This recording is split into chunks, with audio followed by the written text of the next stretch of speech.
Parents இல்லாமல் அவங்க வந்து ரிலேட்டிவ்ஸ் வீட்டில் அந்த மாதிரி வளர்ந்த ஒரு பொண்ணு. ஓகே, வாலண்டியராக வந்து அந்த பெண்ணை வந்து நான் கல்யாணம் பண்ணிக்கிறேன் அப்படின்னு சொல்லி அந்த பையனோட ஃபேமிலி எல்லாருமே அப்ரோச் பண்ணும்போது அகெயின் இந்த பெண் டிசைட் பண்ண விஷயம் என்ன அப்படின்னா, நமக்கு அப்பா அம்மா ஃபேமிலி அப்படிங்கிற ஒரு விஷயம் இல்லாமல் இருந்தது அங்கே.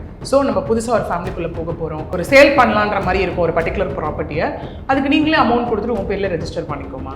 அவங்க மணி கொடுக்குறாங்க. கொடுத்து ரெஜிஸ்ட்ரேஷன் வரைக்கும் போகும்போது அந்த ஹஸ்பண்டோட சிஸ்டர் வந்து அங்கே கொஞ்சம் ப்ராப்ளமேட்டிக் ஆகிறப்போ, இல்லை எங்களால் இந்த இதை ஒன்று கொடுக்க முடியாது, உங்கள் பணத்தை நாங்கள் திரும்ப கொடுத்துட்றோம் அப்படின்னு சொல்லிட்டாங்க. பட் அது என்ன ஆச்சுன்னு பார்த்தீங்கன்னா, அந்த பணம் வந்து கொடுத்த அந்த ஒய்ஃப் அந்த பொண்ணோட மருமகளோட அக்கௌண்ட்டுக்கு போகாமல் பையன் அக்கௌண்ட்டுக்கு போயிடுச்சு. கொஞ்சம் கொஞ்சமாக அவங்க ரியலைஸ் பண்ண ஆரம்பிக்கிறாங்க.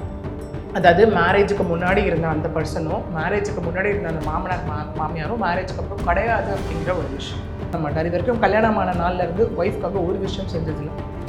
ஒரு அவுட்டிங் கூட்டிகிட்டு போனதில்லை, ஒரு ட்ரெஸ் இருந்தான்னு எடுத்து கொடுத்தது கிடையாது, எதுவுமே கிடையாது. அந்த குழந்தைங்க முன்னாடியே பேசுறது, குழந்தைங்க முன்னாடியே அடிக்கிறது போட்டு, அந்த மாதிரியான ஒரு விஷயம் எல்லாமே எல்லாம் எக்ஸ்ட்ரீமாக போய் என்ன நடந்திருக்கீங்க அப்படின்னா, இப்போது புதிய அறிமுகம் ஆச்சி ஹோட்டல் சாம்பார் 50 கிராம் ரூபாய் 20 மட்டுமே. ரெட் நூல் லாங்கே வியூவர்ஸ் எல்லாருக்கும் வணக்கம். இன்னைக்கு நம்ம கூட அட்வொகேட் பிரியதர்ஷினி மேம் இருக்காங்க. ஹலோ மேம், வணக்கம். ஹாய் மேம், வணக்கம். மேம், இன்னைக்கு வந்து எந்த கேஸ் பற்றி நம்ம பார்க்க போகிறோம்? எஸ், ஆக்சுவலி நம்ம அந்த டிவோர்ஸ் கேசஸ் பற்றி நம்ம நிறைய டிஸ்கஸ் பண்ணியிருக்கோம். தட் இஸ் லைக் டிவோர்ஸாக இருக்கட்டும், இல்லை இன் கேஸ் ஆஃப் லைக் லவ்வாக இருக்கட்டும். ஸோ அந்த மாதிரி நடக்கும்போது என்ன மாதிரியெல்லாம் அஃபெக்ட் ஆகுறாங்க அப்படிங்கிற ஒரு விஷயம். நாட் ஒன்லி விமென் ஆக்சுவலி, இல்லையா, மென்னும் அந்த இடத்துல வந்து எவ்வளோ அஃபெக்ட் ஆகிருக்காங்க அப்படிங்கிறது வந்து ரெண்டு சைடுமே இருக்குது. That is in case of love related டிஸ்பியூட்லேயே இருக்கட்டும், இல்லை மேட்ரிமோனியல் ரிலேட்டட் டிஸ்பியூட்லேயே இருக்கட்டும், அது நம்ம தொடர்ந்து பேசிக்கிட்டு இருக்கோம். ஸோ அந்த ஒரு வரிசையில் பார்த்தோம் அப்படின்னா, இன்னைக்கு அகெயின் ஒரு டிவோர்ஸ் கேஸ் பற்றி தான் வந்து நம்ம டிஸ்கஸ் பண்ண போகிறோம் ஆக்சுவலி.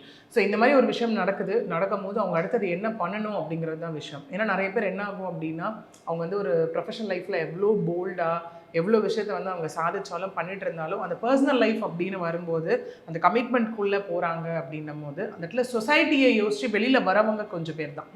ஓகே, அந்த சொசைட்டியை யோசிச்சு ஐயோ நம்ம வெளியே வந்துட்டோம் அப்படின்னா சொசைட்டி என்ன சொல்லும் ஏது சொல்லும் அப்படிங்கிறது ஒரு பெர்ஸ்பெக்டிவ். இன்னொன்று அவங்க பேரண்ட்ஸ் சில இடத்துல அவங்களை வெளியில் வரவிடாமலே வந்து தடுத்துருவாங்க அங்கே. ஏன்னா நமக்கே நிறைய இப்போ வந்து கேசஸ் பார்த்துட்ருக்கோம். ரீசெண்டாக நடக்கக்கூடிய cases that is when it comes to like dowry ஹராஸ்மெண்ட்டாக இருக்கட்டும், டொமஸ்டிக் வயலன்ஸாக இருக்கட்டும், திரும்ப சொல்கிற ஒரு விஷயம் என்ன அப்படின்னா, பெண்களை நோக்கி வைக்கப்படுற ஒரு விஷயம்.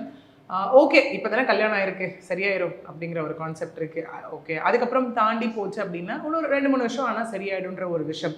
அதை தாண்டி குழந்தை வந்தால் சரியாயிடும். அதுக்கப்புறம் நீங்கள் உங்களுக்காக வாழாதீங்க, குழந்தைங்களுக்காக நீங்கள் வாழ்ந்துருங்க அப்படிங்கிற மாதிரியான கான்செப்ட்ஸ் எல்லாமே இருக்குது. ஈவன் தோ நம்ம என்ன தான் வந்து டெவலப் ஆகிட்டோம், என்ன தான் வந்து விமன் வெளியே வந்துட்டாங்க, விமன் வந்து ஈக்குவலாக சாதிச்சுட்டு இருக்காங்க அப்படின்னு ஒரு பக்கம் நம்ம சொன்னாலும் இதுவும் ஒரு பக்கம் நடந்துக்கிட்டு தான் இருக்குது. அப்படிப்பட்ட ஒரு கேஸ் தான் இன்றைக்கி நம்ம டிஸ்கஸ் பண்ண போகிற ஒரு கேஸ். ஓகே, ஸோ ஆக்சுவலி இங்கே வந்துட்டு பர்சன், ஓகே, விமன், அவங்க வந்துட்டு நம்மளை அப்ரோச் பண்ணும்போது பார்த்தோம் அப்படின்னா, அவங்க சொன்ன ஒரு விஷயமே ஃபஸ்ட்டு அவங்க ஆரம்பிக்கும் போது சொன்ன ஒரு விஷயமே வந்துட்டு, நான் நல்லா டிசைட் பண்ணிவிட்டு இனிமேல் என்னால் வந்து அவர் கூட வாழ முடியாது அப்படிங்கிற ஒரு விஷயமா தான் இருந்தது. ஏன்னா எடுத்தோடனே வந்து மேம் இந்த ப்ராப்ளம் இதுக்கு என்ன பண்ணலாம் அப்படின்னு கேட்குறவங்க ஒரு பக்கம் இருப்பாங்க. இன்னொரு பக்கம் போகும்போது இல்லை நான் நல்லா டிசைட் பண்ணிட்டேன், என்னால் இதுக்கு மேலே முடியாது, நான் வந்து கொடுக்க வேண்டியதெல்லாம் கொடுத்துட்டேன். ஏன்னா இன்னைக்கு ஒரு பக்கம் பார்த்தோம் அப்படின்னா அந்த மென்டல் ஸ்டேட்டில் வந்துட்டு ஒரு பக்கம் அவங்க கஷ்டப்பட்டாலும் ஒரு பக்கம் வந்து அவங்க கொஞ்சம் வேற தான் இருக்காங்க. ஓகே, அதாவது ஒன்ஸ் அந்த எமோஷனல் கனெக்ட் போயிருச்சுன்னா எவ்ரிதிங் இஸ் ஓவர் அப்படிங்கிற மாதிரி தான். நம்ம நிறைய இதை பற்றி திரும்ப பேசும்போது நம்ம சொல்லியிருக்க விஷயம், எவ்வளோ எக்ஸ்டென்ட் வரைக்கும் அவங்க பொறுத்துக்கிறாங்க. ஒன்ஸ் அந்த எமோஷனல் கனெக்ட்ன்றது பிரேக் ஆகிடுச்சு அப்படின்னா திரும்ப எந்த சுச்சுவேஷன்லையும் அவங்க சேர்றதுக்கான வாய்ப்புகளும் அந்த இடத்துல இருக்கிறதில்ல அப்படிங்கிற ஒரு விஷயம். ஸோ இங்கே விமன் அந்த கிளைண்ட் என்ன அப்படின்னு பார்த்தோன்னா, இதில் வந்து மல்டிபிள் ஆஸ்பெக்ட்ஸ் இருக்குது இதில். அதாவது அந்த ஆண் வந்து அந்த ஒரு டாமினன்சி ரோல் எடுத்துக்கிட்டதுக்கான இது வந்து ஒரு மல்டிபிள் ஃபேக்டர்ஸ் இருக்குது இந்த இடத்துல. ஓகே, அந்த விமன் வந்து எஸ் அவங்க நல்லா ஒர்க் பண்ணிட்டு இருந்த ஒருத்தவங்க. ஓகே, நல்ல வந்து வெல் நாலேஜ்டு, ஈவன் அப்ராடில் போயிட்டுலாம் வந்து அவங்க டிகிரி முடிச்சிருக்காங்க. முடிச்சும் போது இங்கே என்ன ஒரு வந்து ஒரு சுகமான ஒரு ஆஸ்பெக்ட் அப்படின்னா, அவங்களுக்கு வந்து பேரண்ட்ஸ் கிடையாது. ஓகே, பேரண்ட்ஸ் இல்லாமல் அவங்க வந்து ரிலேட்டிவ்ஸ் வீட்டில் அந்த மாதிரி வளர்ந்த ஒரு பொண்ணு. ஓகே, ஸோ ஒரு பர்டிகுலர் ஒரு அப்பார்ட்மெண்ட்குள்ளே இருக்கும்போது, அந்த ஒரு காலனிக்குள்ளே இருக்கும்போது வந்துட்டு இவங்க இந்த மாதிரி இருக்கும்போது கண்டிப்பாக அங்கே வந்து ஒருத்தவங்க ஆப்போசிட்டில் யாராவது இருக்கும்போது வந்துட்டு, இல்லை இந்த மாதிரி போகும்போது வரும்போது பார்க்கறது, நல்ல பொண்ணாச்சே, ஓகே இந்த பொண்ணுக்கு யாருமே இல்லையே, ஃபஸ்ட் இது எப்படி வந்து ஆரம்பிக்குது இந்த கேஸ்லையும் அப்படின்னு பார்த்தோன்னா, ஓகே யாரும் இல்லை உனக்கு. ஓகே, ஏன்னா அந்த பொண்ணு வந்துட்டு சின்ன வயசில் அப்படின்னு அந்த அப்பா அம்மா அந்த ஃபாதர்லி ரோலும் மதர்லி ரோலும் இல்லை அப்படிங்கிறது வந்து ரொம்ப கஷ்டப்பட்டு வளர்ந்த ஒரு பொண்ணு அவங்க. ஏன்னா இப்போ ஜென்ரலாகவே எடுத்துக்கோங்களேன், ஆஸ் விமென் நம்ம வந்து கண்டிப்பாக ஹஸ்பண்ட் கிட்ட ஃபஸ்ட்டு கேட்கும் போது என்னன்னா அப்பா மாதிரி இருக்கணும் அப்படிங்கிற ஒரு விஷயம் தான் அங்கே சொல்லுவோம் இல்லையா, இல்லை அம்மா மாதிரி என்னை பார்த்துக்கணும் அப்படிங்கிற மாதிரியான ஒரு விஷயம் தான் எல்லாருக்குமான ஒரு ஆஸ்பெக்டாக இருக்கும் அந்த இடத்துல. தட் இஸ் அந்த எமோஷ்னலாக நம்ம எதிர்பார்க்கறது அந்த மாதிரியான விஷயங்கள். ஆண்களும் அந்த மாதிரி விஷயத்தை வந்து கேட்கக்கூடிய ஒன்றா இருக்கும். ஸோ இங்கேயும் அவங்க வந்து வாலண்டியராக வந்து அந்த பெண்ணை வந்து நான் கல்யாணம் பண்ணிக்கிறேன் அப்படின்னு சொல்லி அந்த பையனோட ஃபேமிலி எல்லாருமே அப்ரோச் பண்ணும்போது அகெயின் இந்த பெண் டிசைட் பண்ண விஷயம் என்ன அப்படின்னா, நமக்கு அப்பா அம்மா ஃபேமிலி அப்படிங்கிற ஒரு விஷயம் இல்லாமல் இருந்தது அங்கே. ஸோ நம்ம புதுசாக ஒரு ஃபேமிலிக்குள்ளே போக போகிறோம் அப்படிங்கிறது ஒன்று. அதே மாதிரி பார்த்த அந்த பையனாக இருக்கட்டும், அவங்க அப்பா அம்மா ஃபேமிலியாக இருக்கட்டும், எல்லாருமே அங்கே என் பொண்ணு மாதிரி ஒன்று பார்த்துக்கிறேம்மா ஓகே அப்படிங்கிற மாதிரியான அந்த வேர்ட்ஸ் எல்லாம் கொடுக்கும்போது யாருமே இல்லாமல் இருக்கும்போது சடனாக அவ்வளோ லைக் போரிங் ஆஃப் ஒரு அஃபெக்ஷன் வந்து கிடைக்கும் போது யாருக்காக இருந்தாலும் அந்த ஒரு நம்பிக்கை வந்து உடனே க்ரியேட் ஆயிடும். ஓகே, அதுவும் இல்லாமல் அப்பப்போ பார்த்துட்டு இருக்கவங்க, ஒரே அப்பார்ட்மெண்ட்குள்ளே இருக்கவங்க அப்படிங்கிற ஃபீல் எல்லாமே அந்த இடத்துல இருக்குது இல்லையா. ஸோ அப்படி இருக்கும் போது even she said as for marriage. So அவங்களுக்குள்ளே கல்யாணம் ஆகுது. கல்யாணம் ஆன உடனே எல்லாருக்கும் ஒரு கனவுகள் இருக்கும் இல்லையா, லைஃப்பில் நான் இப்படி இருக்கணும் அப்படி இருக்கணும் அப்படிங்கிற மாதிரியான கனவுகள் இருக்கணும். டுவர்ட்ஸ் அவங்க ப்ரொஃபஷனல் லைஃப் பொறுத்த வரைக்குமா இருக்கட்டும், அவங்க எப்படி செட்டில் ஆகணும் அப்படிங்கிறத பொறுத்தா இருக்கட்டும். ஸோ இந்த கேஸ் பொறுத்த வரைக்கும் அந்த பெண்ணுக்கும் அந்த கனவுகள் எல்லாமே அந்த இடத்துல இருந்தது. ஏன்னா ஃபேமிலின்னு பெருசாக யாரும் இல்லாததுனால அவங்க சம்பாதிச்ச எல்லா பணத்தையும் அவங்க சேர்த்து வச்சு ஒரு 50 lakhs மோர் தென் அவங்க வச்சுருந்தாங்க. ஓகே, ஸோ இது கல்யாணம் ஆகுது. கல்யாணம் ஆகும்போது பார்த்தீங்கன்னா கிட்ட ஒரு 7 years முன்னாடி இந்த கல்யாணம் நடக்குது. ஓகே, கல்யாணம் ஆகுது. ஆனதுக்கு அப்புறம் வந்து அந்த பெண் அந்த இடத்துல ஓகே அகைன் அந்த ஹஸ்பண்ட் கிட்ட டிரான்ஸ்பரண்டாக இருக்கும்போது நம்ம எல்லாமே ஷேர் பண்ணுவோம் இல்லையா. ஸோ ஏன்னா இனிமேல் அவர் தான் எல்லாமே அப்படிங்கிற ஒரு விஷயம் இருக்கும்போது அவங்க என்ன ஒர்க் பண்ணதுலேருந்து அவங்க ஏர்ன் பண்ணி சேர்த்து வச்சதுலேருந்து இந்த மாதிரி எல்லா விஷயமும் போகும்போது அகெயின் அஸ் அ விமனா நம்ம எல்லாருக்குமே இருக்க ஒரு விஷயம், என்னதான் நமக்கு யார் அப்பா ஹஸ்பண்ட் பிரதர் யார் வாங்கி கொடுத்தாலுமே நமக்கு ஒரு பக்கம் நம்ம வந்து சம்பாதிச்ச ஒரு வீடு வாங்கணும், நம்ம சம்பாதிச்ச ஒரு கார் வாங்கணும், நமக்குன்னு இவ்வளோ விஷயங்களை பண்ணிக்கணும் அப்படிங்கிறது ஒரு கோலாகவே இருக்கலாம் லைஃப்பில், பார்ட் ஆஃப் கோல் அப்படி கூட இருக்கலாம் நமக்கு இல்லையா. ஸோ அதே மாதிரி தான் இங்கே அவங்களும் என்ன அப்படின்னா, நான் இந்த மாதிரி இவ்வளோ அமௌண்ட்லாம் சேர்த்து வச்சுருக்கேன், இதெல்லாம் இருக்குது, ஸோ எனக்கு வந்து வீடு வாங்கணும் கார் வாங்கணும் அப்படிங்கிறதுலாம் என்னோட ஆசை அப்படின்னு அவங்கக்கிட்ட போய் சொல்கிறப்போ இங்கே என்ன ஆயிருக்கு அப்படின்னு பார்த்தோன்னா, அந்த பையன் வீட்டு சைடு அவங்க பேரண்ட்ஸே இப்போ எப்படி ஆயிருக்குன்னா, ஓகே இது வந்து நாங்கள் ஒரு சேல் பண்ணலான்ற மாதிரி இருக்கும் ஒரு பர்டிகுலர் ப்ராப்பர்ட்டியை, அதுக்கு நீங்களே அமௌண்ட் கொடுத்துட்டு உன் பேரில் ரெஜிஸ்டர் பண்ணிக்கோமா ஓகே அப்படிங்கிற மாதிரியான விஷயம் நடக்குது. இங்கே என்ன ஆகுது அப்படின்னா, அவங்க மணி கொடுக்குறாங்க, கொடுத்து ரெஜிஸ்ட்ரேஷன் வரைக்கும் போகும்போது அந்த ஹஸ்பண்டோட சிஸ்டர் வந்து அங்கே கொஞ்சம் ப்ராப்ளமேட்டிக் ஆகுறப்போ பண்ணுறப்போ என்ன ஆகுதுன்னா, அகெயின் அங்கே டிப்பிக்கல் மாமனார் மாமியாராக அவங்க மாறுறாங்க அந்த இடத்துல. ஓகே, ஸோ வரும்போது என் பொண்ணு நீ அப்படி பேசுவேன் இப்படி பேசுவேன் அந்த மாதிரியான ஒரு விஷயங்கள். ஏன்னா நம்ம நிறைய டிபேட் ஷோலாம் பார்த்துருப்போம், ஏனால கூட பார்த்துருக்கோம் இல்லையா, என்னதான் இருந்தாலும் மருமகள் மகளாக முடியாது, மாமியார் வந்து அம்மாவாக ஆக முடியாது அப்படின்னு இல்லையா.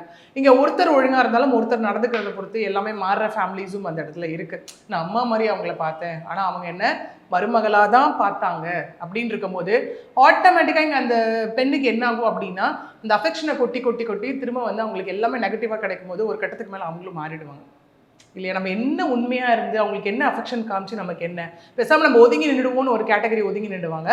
ஒரு கேட்டகரி என்ன ஆகிடும் அப்படின்னா, திரும்ப அந்த இடத்துல பேச ஆரம்பிக்கும் போது அந்த பெண்ணுக்கு கொடுக்குற ஒரு டேக் வந்து இவ திமிர் பிடிச்சவ, அவங்க பேசுறதெல்லாம் அந்த இடத்துல போயிடும், எதுவுமே வெளியில் வராது இல்லையா. இவ திமிர் பிடிச்சவ, வந்த உடனே வந்துட்டு என் பையனை பிரித்து கூட்டிகிட்டு போய் பார்க்குறா, இவ இவ்வளோ பேசுகிறா அப்படிங்கிற மாதிரியான டேக் எல்லாமே அங்கே கொடுக்கப்படும் இல்லையா.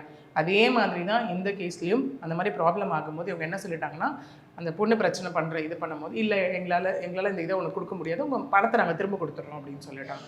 அது ஒரு நல்ல விஷயம் அவங்க பண்ணாங்க. பட் அது என்ன ஆச்சுன்னு பார்த்தீங்கன்னா, அந்த பணம் வந்து கொடுத்த அந்த ஒய்ஃப் அந்த பொண்ணோட மருமகளோட அக்கௌண்ட்டுக்கு போகாமல் பையன் அக்கௌண்ட்டுக்கு போயிடுச்சு. ஓகே, அதுக்கப்புறம் அவர் என்ன பண்ணுறாரு அப்படின்னா, இவங்க அப்ராடில் படிச்சுட்டுலாம் வந்திருக்காங்க இல்லையா, அவருக்கு அப்ராட் போகணும்னு ஆசை, அப்ராடில் படிக்கணும்னு அவருக்கு ஆசை. திரும்ப அவர் என்ன பண்ணுறாரு, அந்த மணி வச்சு அந்த விசா ப்ராசஸ் எல்லாம் பண்ணுறாரு. நான் தான் உனக்காக இருக்கேன்ல, நான் உன்னை பார்த்துக்க போகிறேன்ல, ஓகே உனக்கு வேறு அதை தாண்டி என்ன வேணும், இது நமக்காக தானே நான் பண்ணுறேன், நான் போய் சம்பாதிச்சேன் அப்படின்னா நம்ம ஃபேமிலிக்கு தானே நல்லது அப்படிங்கிற மாதிரியான ஒரு விஷயங்கள் எல்லாமே போய் இவர் அதை வச்சு இந்த விசா ப்ராசஸ்க்கு செலவு பண்ணுறது ப்ளஸ் அங்கே போய் படிக்கிறதுக்கு செலவு பண்ணுறது எல்லா மாதிரியாக ஒரு வழியாக அந்த பணத்தை ஃபுல்லாக காலி பண்ணியாச்சு. ஓகே, ஸோ இது ஒரு பக்கம். இது மட்டும் இல்லாமல் அப்ராட் போகிறாங்க, போன உடனே அவங்க கன்சீவ் ஆகுறாங்க, குழந்தை பிறக்கும் போதும் அவங்க அங்கேயும் போயிட்டு ஒர்க் போகிறாங்க. அங்கேயும் போய்ட்டு அவங்க சும்மா இல்லை, ஒர்க் போகும்போது அவருக்கு எல்லாமே செய்கிறாங்க, அவருக்கு கார் உட்பட எல்லாமே அவங்க வாங்கி தராங்க அந்த இடத்துல. ஓகே, ஸோ இவ்வளவும் என்ன ஒரு பாயிண்ட்ல பண்ணுறாங்க அப்படின்னா அந்த அஃபெக்ஷன் அப்படிங்கிற ஒரு பாயிண்ட்ல தான். நம்ம ஹஸ்பண்ட் தானே, இப்போ நம்ம அப்பா அம்மாவுக்கு நம்ம செய்ய மாட்டோமா? ஸோ ஹஸ்பண்ட் தானே. இன்னொன்று அது யாருமே இல்லாமல் இப்போ நம்மளே ஒரு விமன் ஒரு கேர்ள்க்கே வந்து ஃபஸ்ட்டு சம்பாதிக்கும் போது அவங்களுக்கு என்னவா இருக்கும் அப்படின்னா நம்ம அப்பா அம்மாவுக்கு எதாவது செய்யணும், பிரதர் சிஸ்டர்ஸ்க்கு எதாவது செய்யணும் அப்படிங்கிற ஒரு விஷயம் இருக்கும். கல்யாணம் பண்ணி போனதுக்கு அப்புறமும் அது ஸ்டில் அவங்க மைண்டில் இருக்கக்கூடிய ஒரு விஷயமா தான் இருக்கும். ஆனால் இங்கே அந்த ஒரு பார்ட்டே இல்லை அப்படின்னும் போது அந்த மொத்த விஷயத்தையும் யார் மேலே அப்பாவை தேடுவாங்க, அம்மாவை தேடுவாங்க, அவங்களுக்கு செய்யணும்னு நினைச்சது எல்லாமே இங்கே தான் செய்ய போகிறாங்க. ஆனால் நிறைய ஃபேமிலிஸ்ல வந்து நீ கல்யாணத்துக்கு அப்புறமும் நீ வந்து உன்னோட பிறந்த வீட்டுக்கு செய்கிறேன்னு ப்ராப்ளம் வர கேசஸும் நம்ம பார்த்துருக்கோம், நம்ம பேசியிருக்கோம் இல்லையா? ஸோ அந்த மாதிரி இருக்கும். இவங்க எல்லாமே பண்ணுறாங்க, பண்ணோடனே கன்சீவ் ஆகுது, குழந்தை பிறந்தாச்சு, எல்லாமே ஓகே. அதுக்கப்புறம் தான் என்ன ஆகுது அப்படின்னா கொஞ்சம் கொஞ்சமாக அவங்க ரியலைஸ் பண்ண ஆரம்பிக்கிறாங்க. அதாவது மேரேஜுக்கு முன்னாடி இருந்த அந்த பர்சனும் மேரேஜுக்கு முன்னாடி இருந்த அந்த மாமனார் மாமியாரும் மேரேஜுக்கு அப்புறம் கிடையாது அப்படிங்கிற ஒரு விஷயம். ஓகே, இவர் கம்ப்ளீட்டாக இன்டூ என்ன மோட் போயிட்டாரு அப்படின்னா வந்துட்டு லைக் எப்போ பார்த்தாலும் அந்த ஒரு டாமினன்சி எடுக்கிறது. ஓகே, ப்ளஸ் தொட்டதுக்கெல்லாம் ஒரு தப்புன்னு சொல்லுவாங்கள்ல, தொட்டதுக்கெல்லாம் குத்தம்னு சொல்லுவாங்க இல்லையா, அந்த மாதிரி ஒரு கேரக்டருக்குள்ளே அவர் போயிட்டார். ஓகே, என்னன்னா அந்த குழந்தை பிறந்த அப்புறமா அந்த குழந்தைய வந்து பார்த்துக்கிறது கிடையாது. ஓகே, இவங்க ஒர்க் போனாலுமே ஸ்கூல்லேருந்து அத்தனை கால்ஸ் இவங்களுக்கு வந்தாலுமே இவர் வந்து ஷிஃப்ட் பேசிஸில் வீட்லேயே தூங்கிட்டு இருந்தாலும் ஃபோன்ஸ் எடுக்கிறது கிடையாது. ஓகே, குழந்தைய வந்து அங்கே பார்த்துக்கிறது கிடையாது. அப்படியே இவங்க வந்து குழந்தைய அவர்கிட்ட விட்டுட்டு போகிறாங்க, ஏதாவது பண்ணுறாங்க அப்படின்னாலுமே என்ன ஆகும் அப்படின்னா அந்த இடத்துல அந்த குழந்தைக்கு ஏதோ ஒரு ப்ராப்ளம் ஆகுறது, குழந்தை அடிபடுறது, அந்த மாதிரியான ஒரு விஷயங்கள் இருந்துக்கிட்டே இருந்தது. இப்போ அந்த குழந்தைக்கும் விவரம் வரக்கூடிய ஒரு வயசு. ஓகே, இல்லை கண்டிப்பாக யார் பாதிக்கப்படுவா அப்படின்னா கண்டிப்பாக அந்த குழந்தைங்க பாதிக்கப்படுவாங்க. இதே இடத்துல ஒரு ஆண் குழந்தையாக இருந்தாங்கன்னு வச்சுக்கோங்களேன், அதை பார்த்து வளரும் போது அந்த டாமினன்சி அந்த ஆண் குழந்தைகளுக்கும் வந்துடும். பெண்களை நம்ம இப்படி தான் ட்ரீட் பண்ணணும் போல அப்படின்னு அவங்க அம்மா அவங்க அப்பா எப்படி ட்ரீட் பண்ணாரோ அதே மாதிரி தான் அந்த ஆண் குழந்தையும் அவங்களோட ஃப்ரெண்ட்ஸாக இருக்கட்டும், நாளைக்கு ஒய்ஃபாக இருக்கட்டும், அவங்களுக்கு பிறக்க போகிற பெண் குழந்தையும் அப்படி தான் ட்ரீட் பண்ணுவாங்க. இதே பெண்களாக இருந்தால் அங்கே ஆண்களை வெறுக்கக்கூடிய ஒரு சுச்சுவேஷனும் வரலாம். இல்லை கல்யாணத்தின் மீது வந்து நம்பிக்கை இல்லாமலும் அந்த இடத்துல போகலாம். இதெல்லாம் நிறைய பேருக்கு அந்த கான்சிக்வன்சஸ் தெரியல, இது நம்மளோட முடிஞ்சிடும் அப்படின்னு நினச்சிட்டு இருக்காங்க. பட் அதோட இம்பாக்ட் எங்கே போகும்னா குழந்தைங்க வரைக்கும் போகுது. இந்த மாதிரி ஒரு மென்டாலிட்டி இருக்கக்கூடிய ஆண்கள் தான் ஒரு கட்டத்துக்கு மேலே என்ன ஆகும் அப்படின்னா அந்த குழந்தைங்க முன்னாடியே பேசுறது, குழந்தைங்க முன்னாடியே அடிக்கிறது போட்டு அந்த மாதிரியான ஒரு விஷயம் எல்லாமே. இன்னும் சில ஆண்கள் இங்கே என்ன பண்ணுவாங்க அப்படின்னா அந்த மட்டும் தட்டியே வைக்கக்கூடிய கேரக்டர்ஸ். இந்த கேஸ்லேயும் அதுதான் நடந்தது. இவங்க எங்கேயாவது வேலைக்கு போகிற ஏதாவது சொன்னால் மூஞ்சிக்கில் எவன் வேலை கொடுப்பான். ஓகே, ஸோ இவங்க வந்து நல்லா ஏர்ன் பண்ணி இவ்வளோ லேக்ஸ் ஆஃப் மணி அந்த ஃபேமிலிக்கும் அவருக்காகவும் தான் செலவே பண்ணியிருக்காங்க அந்த இடத்துல. ஓகே, இந்த இடத்துல மாமனார் மாமியார் என்ன பண்ணிடுவாங்க அப்படின்னா அவங்க அப்ராடில் இருக்கிறதால அவங்க விக்டிம் ரோல் எடுத்துருவாங்க. பையன் அங்கே இருக்கா, அதெல்லாம் இல்லைம்மா, அதெல்லாம் சரியாயிடுமா, அதெல்லாம் இப்படிமா அப்படின்னு சொல்லி அந்த இடத்துல விக்டிம் ரோல் அவங்க எடுத்துருவாங்க. அந்த ஆணும் இங்கே எடுக்கக்கூடிய ரோல் என்ன அப்படின்னா விக்டிம் ரோல். எப்படி அப்படின்னா சொசைட்டியை பொறுத்த வரைக்கும் அவர் நல்லவர், இந்த மாதிரி ஒரு ஹஸ்பண்ட் யாருக்குமே கிடைக்க முடியாது அப்படிங்கிற ஒரு கேரக்டர். அவர் தன்னுடைய சொந்த குழந்தைய ஸ்கூலில் கொண்டு போய் விட மாட்டார். ஓகே, சொந்த லைக் ஒய்ஃப்க்கு டைம் ஸ்பெண்ட் பண்ண மாட்டார். இது வரைக்கும் கல்யாணமான நாள்லேருந்து ஒய்ஃப்காக ஒரு விஷயம் செஞ்சதில்லை, ஒரு அவுட்டிங் கூட்டிகிட்டு போனதில்லை, ஒரு ட்ரெஸ் இருந்தான்னு எடுத்து கொடுத்தது கிடையாது, எதுவுமே கிடையாது இது வரைக்கும். ஓகே, பட் வெளியில் உலகத்தை பொறுத்த வரைக்கும் என்ன அப்படின்னா தன்னுடைய ஃப்ரெண்ட்ஸோட பசங்களெல்லாம் ஸ்கூலில் கொண்டு போய் விட்டுட்டு கூட்டிகிட்டு வர்றது, அவங்க பர்த்டே பார்ட்டிஸ் அட்டன் பண்ணுறது, அவங்களோட ஆனிவர்சரி இதை அட்டன் பண்ணுறது, அவங்களுக்கு கிஃப்ட்ஸ் கொண்டு போய் ப்ரெசென்ட் பண்ணுறது, இந்த மாதிரி எல்லாம் ஒரு கேரக்டர். அதை தாண்டி இவங்க ஒரு கட்டத்துக்கு மேலே இவங்க வந்துட்டு அட்லீஸ்ட் எங்கிட்ட இருந்து அமௌண்ட் எங்கிட்ட விட்டுருந்தாவாச்சு. ஏன்னா ஒரு கட்டத்துக்கு மேலே வந்து குழந்தை அந்த மாதிரி சஃபர் ஆகும்போது இவங்க வேலைக்கு போகிறதையும் ஸ்டாப் பண்ணிட்டாங்க. ஓகே, ஸோ அந்த மாதிரி இருக்கும்போது ஒரு கட்டத்துக்கு மேலே வந்துட்டு அட்லீஸ்ட் எங்கிட்ட இருக்க மணியை விட்டுருந்தாவது அதை வச்சு நான் ஏதாவது பண்ணியிருப்பேன் அப்படின்னு கேட்கும்போது நீயும் சேர்ந்து தானே அந்த படத்தில் சாப்பிட்டேன். ஓகே, ஸோ அப்படிங்கிற மாதிரியான ஒரு விஷயத்தை வந்து கொண்டு வர்றது. வீட்டில் எப்படின்னா அது ஒரு வேணும்னே ப்ராப்ளமேட்டிக் பண்ணுறது. சில பேர் வந்துட்டு எப்படி சொல்லுவாங்கன்னா வந்து ஐயோ ஓசிடி இருக்குது இவளுக்கு அது பெரிய பிரச்சனையாக இருக்குது அப்படின்வாங்க. ஓகே, பட் ஒரு பெண் அந்த இடத்துல கேட்குறதும் நியாயமான ஒரு விஷயம் தான். எடுத்த பொருளை எடுத்த இடத்துல வைங்க. ஓகே, ஏன்னா அது 2 பேருமா சேர்ந்து தான் வீட்டை மெயின்டைன் பண்ணணும் அப்படிங்கிற மாதிரியான ஒரு விஷயங்கள் இருக்கும்போது இவர் என்ன பண்ணுவாருன்னா வேணும்னு இந்த ட்ரிகரிங் பாயிண்ட் பண்ணுறது, வேணும்னு அந்த இடத்துல எல்லாமே ட்விஸ்ட் பண்ணுறது. ஓகே, இவங்க எது செஞ்சாலும் அதில் போய் மாற்றுறதெல்லாம் ஒன்று செய்கிறது. எந்த விஷயம் செஞ்சாலுமே அது ஒரு குக்கிங்காக இருக்கட்டும், இல்லை வந்துட்டு ஒரு துணிக்காய போடுறதா இருக்கட்டும், இல்லை ஒரு திங்ஸை எடுத்து வைக்கிறதா இருக்கட்டும், இல்லை வீட்டில் வந்துட்டு ஒரு சோஃபா, சேர், பெட்ஷீட், பெட்டை அரேஞ்ச் பண்ணுறதா இருக்கட்டும், அந்த மாதிரி எது பண்ணாலும் அதில் விஷயங்களை மாற்றி பண்ண வேண்டியது. இதுக்கெல்லாம் எக்ஸ்ட்ரீமாக போய் என்ன நடந்திருக்கீங்க அப்படின்னா இப்போது எப்போ பார்த்தாலும் போய் சாவுன்னு சொல்கிறது. அது எப்படின்னா இங்கே அடிக்கலை உதைக்கலை எதுவுமே பண்ணலை இந்த இடத்துல. ஓகே, அதெல்லாம் தாண்டி அந்த மென்டல் குரியாலிட்டி. ஒருத்தவங்களை வந்து நீ போய் செத்துருன்னு சொல்கிறத தாண்டி நீ வந்து இப்படி தான் ஒருத்தவங்களை போட்டு அடிக்கிறதுக்கும் நீ போய் செத்துருன்னு சொல்லும்போது இன்னும் மன உளைச்சலை ஏற்படுத்தும். அவங்க மேலே அவங்களுக்கே வெறுப்பு வர வைக்கும். ஒரு கட்டத்துக்கு மேலே நம்ம என்ன தப்பு பண்ணோம், நம்ம தான் தப்போ, அந்த மாதிரி மைண்ட் லெவல் கேம் வந்து இங்கே ப்ளே பண்ணுற ஒரு விஷயமா இங்கே இருந்திருக்கு. ஓகே, இங்கேயும் அந்த மாதிரி சொல்லும் போது அவர் என்னன்னா இவங்க அதுக்கப்புறம் even she try to commit suicide also. அந்த இடத்துல போகும்போது என்ன பண்ணுறது, போய் வீடியோ எடுக்கிறது. அந்த மாதிரி ஏதாவது கான்வர்சேஷன் வீடியோ எடுத்துட்டு பாருங்க எனக்கு இதுக்கும் சம்மந்தம் இல்லை, இவ தான் சாகுறேன்னு சொல்கிறான். எந்த அளவுக்கு அவரை சேஃப்கார்ட் பண்ணணும்னு நினைக்கிறாரு, எந்த அளவுக்கு அவர் வந்து அந்த இடத்துல ஒரு செல்ஃபிஷாக இருக்காரு அப்படிங்கிறது வந்துட்டு இது எல்லாம் கிட்டத்தட்ட வந்து அவங்களுக்கு ஒரு 5-6 இயர்ஸ் ஆஃப் டைம் வந்து அவங்க கொடுத்துட்டாங்க. ஓகே, ஏன்னா இன்னொன்றும் பார்த்தீங்க அப்படின்னா அந்த ஃபிசிக்கல் இன்டிமசி அப்படிங்கிறது வந்துட்டு ஈவன் நம்ம வந்துட்டு ஒரு ஹஸ்பண்ட் ஒய்ஃப்குள்ளே அப்படின்னு பார்த்தோம்னா S it is also a needful thing. எப்படி ஒரு தூக்கம் ஒரு சாப்பாடு அப்படின்னு இருக்கும், அகெயின் அது ஒரு இன்டிமசி பேஸ்டான ஒரு விஷயம். நிறைய இந்த கேஸ் இல்லை, நீங்கள் நிறைய கேஸ் எடுத்துக்கிட்டிங்கன்னா எல்லாரும் சொல்லக்கூடிய ஒரு விஷயம் என்னவா இருக்கும் அப்படின்னா ஒன்ஸ் ஆர் ட்வைஸுங்க, அவ்வளோதான். அதிலே குழந்தை ஃபார்ம் ஆகிடுச்சு, அதுக்கப்புறம் வந்து குழந்தை பிறந்துருச்சு, உனக்கு குழந்தை பிறந்தப்புறம் உனக்கு எதுக்கு இதெல்லாம் அப்படிங்கிற மாதிரி ஒரு விஷயம். எனக்கு இதில் இன்ட்ரெஸ்ட் இல்லை, நான் ஒர்க்கு போனோம், எனக்கு 1008 மென்டல் ப்ரெஷர் இருக்குது, 1008 ஒர்க் டென்ஷன் இருக்குன்னு சொல்லி என்னை வந்து தட்டி கழிச்சுட்டே இருந்துட்டாரு அப்படிங்கிற மாதிரியான விஷயங்கள் தான் இன்றைக்கி சில கேசஸ்லேயும் நடந்துக்கிட்டு இருக்கு.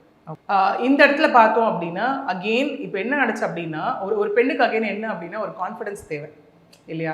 நான் இருக்கேன்ப்பா, நான் ஒர்க் போவேன், நான் சாதிப்பேன், வீட்டில் ஒரு திங்ஸ் பண்ணுறேன் அப்படின்னா நான் சமைச்சா ஓகே அது நல்லா இருக்குன்னு சொல்லலாம் கூட, அது வந்து சும்மா குறை சொல்லாமல் இருக்குன்னு ஒரு விஷயம் பண்ணால். ஆனால் இங்கே பொறுத்த வரைக்கும் அவரோட ஒர்க்கே என்னவா இருந்தது அப்படின்னா அவங்கள மட்டம் தட்டி அவங்களோட கான்ஃபிடென்ஸை கீழே தள்ளி அவங்கள என்னென்னா நீ யூஸ்லெஸ் அப்படிங்கிறத திரும்ப அவங்க மைண்டில் புகுத்தின ஒரு விஷயமா தான் இந்த இடத்துல இருக்குது. ஓகே, அதையும் மீறி அவர் சொல்கிற விஷயம் என்னவா இருந்ததுன்னா நீ வந்து லீகலாக போகிற அதுன்னு சொன்னால் அப்புறம் நீ லீகலாக போய்க்கோ, பட் ஆனால் அந்த இடத்துல நான் என்ன பண்ணுவேன்னா என் மேலே இருக்க ப்ராப்பர்ட்டியை விற்றுருவேன், நான் வேலைக்கு போவேன், வீட்டில் உட்காந்துருவேன், அப்போ எப்படி நீ என்கிட்ட இருந்து வாங்குவேன். இதெல்லாம் எப்படின்னா இந்த அளவுக்கு வந்து இன்னைக்கு யோசிக்க ஆரம்பிச்சிட்டாங்க அப்படிங்கிறது தான். ஓகே, நீ எங்கே போயிட முடியும், இன்னொன்று அப்ராடில் இருக்காங்க, நீ தாண்டி எங்கே போயிட முடியும். இதை தாண்டி அப்ராடில் சில கண்ட்ரீஸில் பார்த்தீங்கன்னா வந்து இந்த மாதிரி ஹஸ்பண்ட் ஒய்ஃப்குள்ள ப்ராப்ளம் வருது அப்படின்னா அவங்க கவுன்சிலிங் செஷன் போகிறாங்கன்னு வச்சுக்கோங்களேன், அங்கே வந்து ஒரு ரிஸ்க் ஃபேக்டரும் இருக்குது. கவுன்சிலிங் செஷன் போயிட்டு இப்போ நம்ம என்ன பண்ணுவோம், இந்தியாவில் கவுன்சிலிங் போகிறோம், திரும்ப கவுன்சிலிங் போகிறோம், பிடிக்கல அடுத்தது கோர்ட் போவோம். சைல்டை வந்து அந்த அளவுக்கு வந்துட்டு லீகல் வைஸாக அடுத்தடுத்த கட்டம் போகும்போது தான் அஃபெக்ட் பண்ணும். பட் சில அப்ராடில் வந்து சில இடத்துல எப்படி இருக்கும் அப்படின்னா ஹஸ்பண்ட் ஒய்ஃப் போகிறாங்க அப்படின்னா அதனால் அந்த குழந்தை பாதிக்கப்படுதுன்னா என்ன பண்ணுவாங்கன்னா சொல்லி அந்த ஹஸ்பண்ட் ஒய்ஃப் கேட்கலாம், அந்த குழந்தைய தூக்கி ரெஃப்யூஜி ஹோமில் போட்டுருவாங்க. அந்த குழந்தை என்ன ஆகும் அந்த இடத்துல டோட்டலாக அந்த குழந்தை டிட்டாச்சு ஸ்டேட்டுக்கு அந்த இடத்துல போயிடும். உங்களுக்குள்ளே இருக்க பிரச்சனையை தீர்த்துட்டு நீங்கள் வாங்க, ஓகே, அதுக்கப்புறம் குழந்தைய வந்து நீங்கள் வச்சு டிசைட் பண்ணிக்கோங்க அப்படிங்கிற மாதிரியான ஒரு விஷயம் இருக்கும். ஓகே, ஸோ இவங்க இப்போ தான் எப்படி ரியலைஸ் ஆகி வெளியில் வந்திருக்காங்க அப்படின்னா அட்லீஸ்ட் இந்த மாதிரி ஒரு மென்டல் டார்ச்சர் எனக்கு கொடுக்குறப்போ நான் சாகுறேன்னு சொல்லும் போதாச்சும் அவர் மாறுவாருன்னு நினச்சேன். ஒரு கட்டத்துக்கு மேலே நீ செத்து போனால் நீ செத்துப்போ, ஓகே, இன்னொன்று பிளாக்மெயில் பண்ணுறது, நீ விட்டுட்டு போனால் நான் செத்து போயிடுவேன். அதுதான் இருக்கிறதுலே ரொம்ப கொடுமையான ஒரு விஷயம். ஓகே, ஏன்னா அவங்க எல்லாமுமா நம்பி சரி இன்னைக்கு மாறிடும் அப்படின்னு எல்லாமே வந்து கடைசியில் அது குழந்தை வரைக்கும் அஃபெக்ட் பண்ணுறது ஒரு விஷயம். ஓகே, அதை தாண்டி அவங்களுக்கு வந்து என்ன அப்படின்னா எதுவுமே இல்லை, எதுக்காக நான் இந்த லைஃப்குள்ளே இருக்கணும், அஸ் அ பர்சனாக என்னை மதிக்கலை, ஹஸ்பண்ட் ஒய்ஃப்குள்ளே தேவையான ஒரு விஷயம் எதுவுமே கிடையாது. சரி, சில இடத்துல பார்த்தீங்கன்னா ஒய்ஃப் மேலே அந்த ஹேட்ரட் ஃபீலிங் இருந்தாலும் குழந்தைய நல்லா பார்த்துப்பாங்க. ஓகே, பட் ஆனால் இங்கே அது எதுவுமே இல்லை, அப்புறம் எதுக்காக இந்த லைஃப் நான் யாருக்காக வாழணும் அப்படிங்கிற ஒரு கொஷின் இருக்குது இல்லையா. ஸோ இப்போது அந்த முடிவுக்கு வந்து தான் இப்போ அவங்க அடுத்த கட்டமாக அந்த லீகல் ப்ரொசீடிங்ஸ்குள்ளே எடுத்து வச்சு அவங்க இங்கே வந்து டிவோர்ஸ் ஃபைல் பண்ணியிருக்காங்க. இப்போது புதிய அறிமுகம் ஆச்சி ஹோட்டல் சாம்பார் 50 கிராம் ரூபாய் 20 மட்டுமே.